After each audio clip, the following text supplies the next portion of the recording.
Hello, welcome to another episode of Creating Cultures That Outperform. We are doing this incredible series, Jerks at Work. And Terry and I were just discussing that it is amazing how many really jerky personalities exist in corporate America. Because these are all real, they're all important.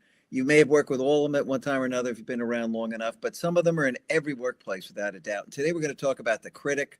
I've worked for critics, I've worked with critics. These folks are really annoying. And let's get into really who they are and take a look at kind of what this personality looks like. And keep in mind, here's the current list. Terry gave me a list of some new jerks at work that we are going to consider adding to the list. More and more keep coming up. Please, if you have a jerk we're missing, suggest them in the comments. Yes. And we will add them to the list and do a show on them because there are just an incredible number of these people. So really, who are the jerks at work? These are the people who they find fault with everything, literally. I work with them and, if they're leaders, they are the worst because if everything comes back to you wrong as a leader, you didn't really set expectations very well, or you haven't developed your people very well. So this falls totally on the leader. This guy is particularly nasty. And you'll see here, they spot flaws faster than solutions. They're the quality control person. I mean, I think that's all true, Tara. What else do you see about these folks? Yeah. This person, they really have the stance that they're always right and their ideas are better, that they know what's right, but they're going about it the wrong way. So there is such a thing as, healthy critique, where you're actually trying to improve a work product or you're trying to throw out some additional ideas or angles that maybe the person had not considered. That's one thing. But this person is that one that is consistently critical. They never have anything good to say. They never say, oh, you did such a great job with this. They never reward the person for their efforts.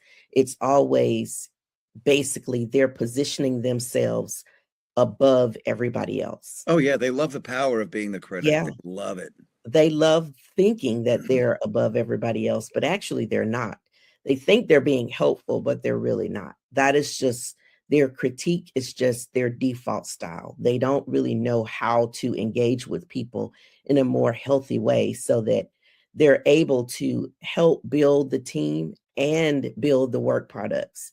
Instead, they just kind of raise the bar on the flaws and then lower the team's confidence. So the team just gets deflated and they feel like they cannot do anything right when this person is just constantly critiquing them. Yeah, I mean, a good boss would provide feedback, would provide room for thinking like, Right. hey, what could you do better next time on this? What do you think? What would you suggest? And then they can start to think about it and come back with a better work product because critiquing it, pretty much exhausts them. Let's face it. Yeah. And these phrases, we've seen these a few times. What do they say and do? Hey, this isn't ready. You missed a lot here. I'd have done it differently. Did anyone review this before sending it? Boy, I've heard this. And sometimes it was valid, right? Yeah. We've seen stuff go out that was just complete garbage. There are several issues with this. And so these are common things they say. You'll notice none of this is helpful. Absolutely none of this. And on occasional things, I've seen people say, like, did anyone review this before sending it? It was so bad. They'd hold it up and go kind of laughing. Did anybody review this? This is a joke. What? Yeah. Right? Yeah. But usually when the critic is doing that, they are just inserting their own opinions, their own ideas, and they want everybody else to do things exactly the way they do. And they leave out all the room for innovation and creativity because they're constantly just pushing their own ideas, their own agenda, and nothing is ever really done because they're going to criticize you every step of the way. I remember reporting to a manager like this, and he never really had anything good to say about the work products. It was always something very nitpicky. Like he would see that the font would have like one might be in Times New Roman 11 and one word might be in 12. And he would point that out in the review. And Yeah. like that would be his major contribution to the review is that, oh, you have an extra space in between the words or something like that, Yeah, like something very completely. minor. But it wouldn't Yeah. at all have anything to say about the actual work product itself. And, of course, those things matter. So you want to make sure you're not using multiple fonts or, adding extra spaces. That's not the point. But if you're going to add something to somebody's work product, you really want it to be something of value, something that's impactful and that's going to be meaningful to the output and the outcome of the work product. You don't want to just criticize it because they didn't do it the way you do it, or Oh yeah. they didn't say things in the way that you would have said them. The, It's okay for people to bring their own personality to their work. yeah, and their power is the gotcha moment. These Yeah. behaviors, no Yeah. context or balance on the feedback. They focus on what's wrong versus what's working. There's an old rule of thumb was, if you're going to give a negative, make sure you've got three positives, right? You Right. want to slant towards a positive. Obviously, there are people who are just horrible workers, and you also don't want to lie to them. Sometimes there are a lot of negatives, and they're in trouble because they never Yeah. fix anything. But we're not talking about that. We're talking about needless criticism here. Right. And so they really don't acknowledge effort or progress, like Terry said. They'll point out the space instead of the beautifully written 10 paragraphs Right. that were accompanying that one extra space. So they're jerks. They're really, Yeah, really jerks. No they doubt about really it. are. And so what should Question. you do with these folks? How would you handle them, Tara? Yeah, so you want to acknowledge that they have valid points, but you don't want to validate the tone that they're using, because usually it's very condescending. It's very matter of fact, you're wrong, and very direct. So you don't want them to talk to people any kind of way. We're all adults, we're not children. This isn't a situation where you're scolding a child, and sometimes the critic can come across that way, Hmm. like they're, pointing the finger of blame and telling you that you're wrong. So you have to remember that people are adults, and you want to redirect them to a solution. You really would like them to say, okay, so you didn't like the way this was written or done. What would you recommend? What changes would you recommend? And narrow their focus in so that they're forced to give you some suggestions instead of just criticizing what was wrong and pointing out flaws that aren't really flaws. They're just things that they didn't like. So you want to set some boundaries with that person. You don't want to just stay in this infinite loop of feedback. You want the feedback to be constructive, right? So the constructive criticism comes in here, but you don't want to stay in that cycle, because ultimately you have to produce something. You have to come to a sense of completion. Hmm. So you want them to prioritize whatever is most important to them. Everything can't be priority one. I've worked with managers like that before, where Oh yeah, everything is priority one. it's an That's just episode. not humanly possible. It's one of our So episodes, actually. That yeah, personality, yeah. yeah. So you've got to really prioritize things and get back to making sure that we're delivering something, that this comes to a conclusion, that we have a good work product that we're able to execute on. So you want to keep that balance. You really don't want to just stay again in that infinite loop cycle. You want to find that sense of completion so that we can move on to the next thing. And I think it's important not to let them bring you down, right? You don't Yeah, want to actually take their critique as really this very important thing. They make some valid points, it's worth, embracing some of the things they're doing if they're right, but don't let them take you down. yeah. Don't get Don't take into an it argument with personal. them. Yeah. What there? Don't take it personal. Yeah, don't take Don't it take it as personally. a personal attack, even though sometimes the tone that they're speaking in may be attack mode. It Oh may make yeah. you feel like you're being attacked, but Well, don't right here take with it the finger personal. pointing. That's pretty aggressive. I mean, in this picture. Yeah, yeah, And I think she's handling it right. What would you recommend we focus on first? that's right. Handling this correctly. Don't let him become the dominant person, and certainly don't ever reward the negativity in any way, because the last thing you want is more critique. Right. So how to handle them based on your role? Well, if you're a subordinate, you're stuck listening to them, no doubt about it. Yeah, Right? I worked for one of these folks one time, and you just got to sit there and be polite, and then kind of redirect the conversation to how do we make this look like a success? What would work for you? Try to get feedback in a time box way so you're not there all day, because they love giving criticism. I mean, this is yeah, what This is who they are. This makes them feel good. That they've got that power, and um, deliver quality. Find out really what they want. What kind of formatting do they want? Work as close you can to who they are, because they do have a style, and they'll spot the fact that you're doing things that align with what they want. They'll always find something wrong, but you can get closer, believe me, because there is a human side to them as well. Yeah. Yeah, if you're working with this kind of person, you got to keep in mind that the team dynamics are at stake here. And so you can't just keep silent. You really do have to speak up. You have to say something, and you have to reinforce the team norms. This is where having those norms that we've talked about before, about things that we do, things that we don't do, um, how we treat each other with respect, all of that should be established right up front for your organization. So now when you encounter this person, you can redirect them back to the norms. This is how we treat each other as a team.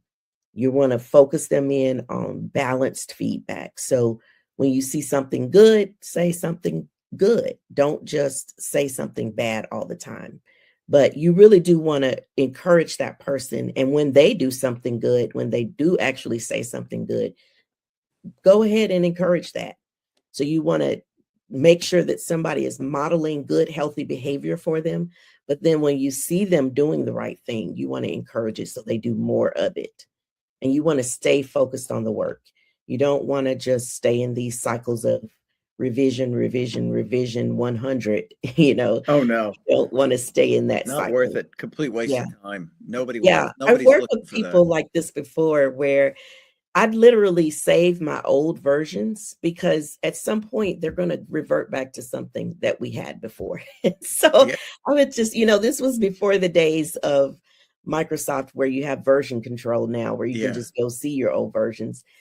Back when I was doing a lot of this type work where you had to really keep up with versions, I had to save the documents separately. And so I would just save different versions. And then ultimately somebody was going to come back and say, hey, we should say it like this. And so I just go pull out that version and bring it back. Or they might say, actually, I like the prior one better. Good. Let's go back to that. Yeah. Right? Yeah. There's fewer things to criticize in the prior version. Let's go with that. Yeah. And listen, if you're their boss, you do have to do these three things. You got to coach them, set expectations, and overall protect the team. So, I would take people in. It's feedback, and if they were being very critical, I would bring them in and I would give them feedback on that. But I'd always say, "Do you notice something I'm doing here?" And they'd be like, "What?" And I'd say, "I'm not doing it publicly. I'm not criticizing you in front of others. I'm giving you feedback." And so keep that in mind when you're with others and you're constantly criticizing them and the work they do, because people take stuff personally. Yeah. They got to focus on delivery, and you got to reinforce the fact they need to be recommending solutions, that there's a better way to do it, why it's better, Mhm. why it's actually worth the effort, because personal choice is personal choice. Many of these things are not worth the effort. It's just kind of Right. you prioritize that over another one. And you got to teach them that they got to be balanced. You need positives and negatives. They got to start thanking people for some of the quality work they did. At Yeah. the same time, they're saying, I see two things that might improve this. You might want to consider, and when they really do finally get to the point where they're being less of a critic and a little more balanced, you got to take them aside and reward them somehow. Yeah. You got to reinforce the positive behavior, because that really is what's going to pull you ahead with them. Yeah. And they do a lot of damage, Tara. Yeah, there's a lot of damage. You can see people with their hand in their head or their head in their hand, and they're really just over it. It's exhausting. Oh, It's draining all the energy out of the team. It really takes a psychological toll on people when you're constantly criticizing them. People feel judged, they don't feel supported, and ultimately they will stop speaking up. They yeah. really will stop sharing their ideas. They will just wait for somebody else to say something. I They love the will guy on the not. right. Nothing is Yeah, ever good enough, because that's the no. case. It Yeah, doesn't they will matter just what you stop do and talking. how much time you put in. They've got to find stuff to criticize. So, That's right. Yeah, they will just stop talking, and they'll wait for the person that's the critic to bring all the ideas to the table. They'll stop being innovative, which in this day and culture, you really cannot afford that. You need people to be able to collaborate and not feel guarded when they're doing it. You don't want them to feel like what they have to say doesn't matter. Well, they'll If eventually revert to, okay, please tell me exactly what you want. right, They're not going to take initiative. They're going to say, hey, dump it all on right. you. And you always get to the point with these people. It's like, why didn't somebody take care of this? Well, Yeah, we would have been exactly. criticized for taking action. So, Yeah, and trust starts to erode, not only with that person that's the critic, but also with the leadership. Because as a leader, it's your responsibility to make sure that no one is eroding team morale. So if somebody is draining team morale, you really do have to address that pretty quickly, because ultimately people stop trusting you as a leader and they oh, find it totally. harder and harder to follow you. They're not going to respect you as a leader if you're not going to take action on such an obvious problem. I Right. mean, these are obvious problems. And, the morale drops, people feel unappreciated and drained. And I think it's very dangerous. This is a stressful time in general. These people actually elevate the level of stress in the workplace. Yeah, They drain people of what may be already low energy levels. And so I think they could be very damaging in certain times and situations like we're in now, because people need to be lifted up, not to be taken down. We that's need right. more positive energy, not less. So they can be a huge problem in any workplace, but at difficult times, they are hugely negative for the place. Right. And so we're moving on now to a very great personality type, the check the box leader. Um, so I think you'll love this. They just want the work done. They don't really care. They're not going to be part of it. They're never going to tell you exactly what they want. This is a fun personality type, but an ultimate jerky leader with a Yeah. doubt. So we're here every Wednesday, 3 o'clock with another show. We'll be back next week with the check the box leader. I hope you could join us. Yes. Bye for now.